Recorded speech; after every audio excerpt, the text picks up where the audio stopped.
Blog video में आप सभी लोग का। तो आप सभी लोग कैसे हैं? आज है नवरात्र, आप सभी लोग को हैप्पी नवरात्र। और हम एक गाना गाने वाले हैं, तो चलिए स्टार्ट करते हैं।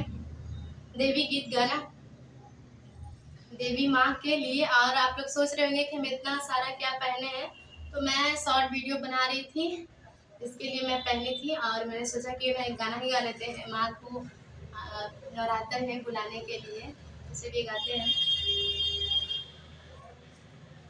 आसन के छोड़ चली आई बहा के दिल से पुकारी हो,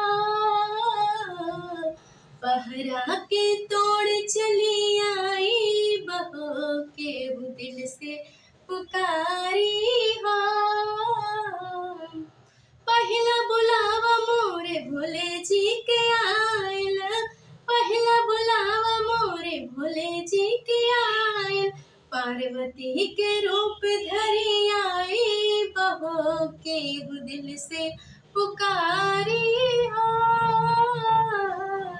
पार्वती के रूप धरी आई बहो के दिल से पुकारी हो।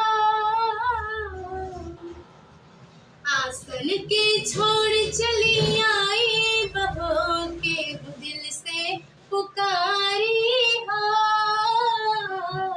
पहरा के तोड़ चली आई बहो के दिल से पुकारी हो।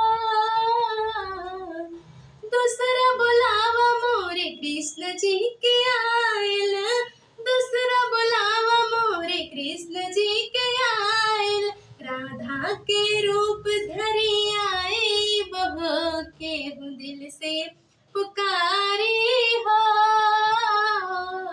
राधा के रूप धरी आई बहो के दिल से पुकारी हो।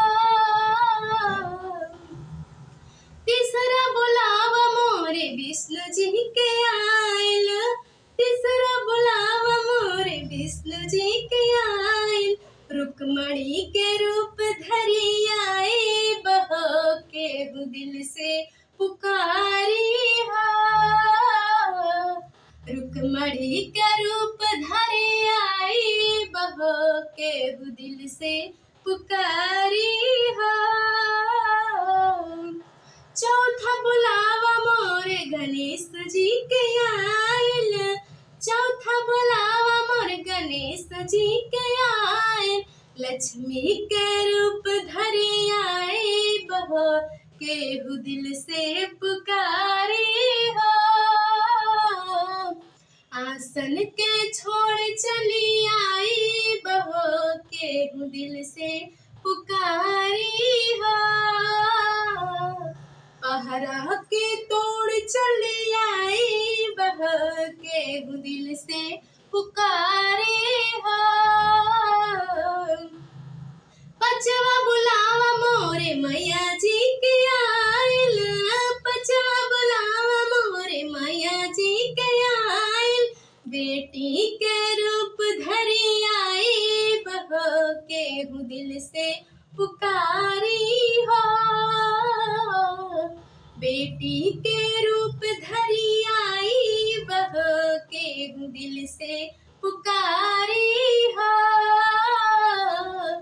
आसन के छोड़ चली आई बहो के दिल से पुकारी हो,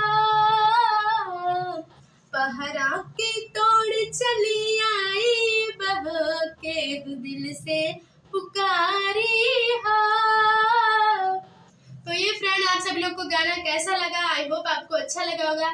तो ये नवरात्र में ये ब्लॉग इसी गाना पे एंड होता है। तो आप सभी लोग मेरे वीडियो पर सपोर्ट कीजिए एंड लाइक करिए, सब्सक्राइब कीजिए, न्यू है तो सब्सक्राइब करिए, और शेयर कमेंट करना बिल्कुल भी ना भूलिएगा।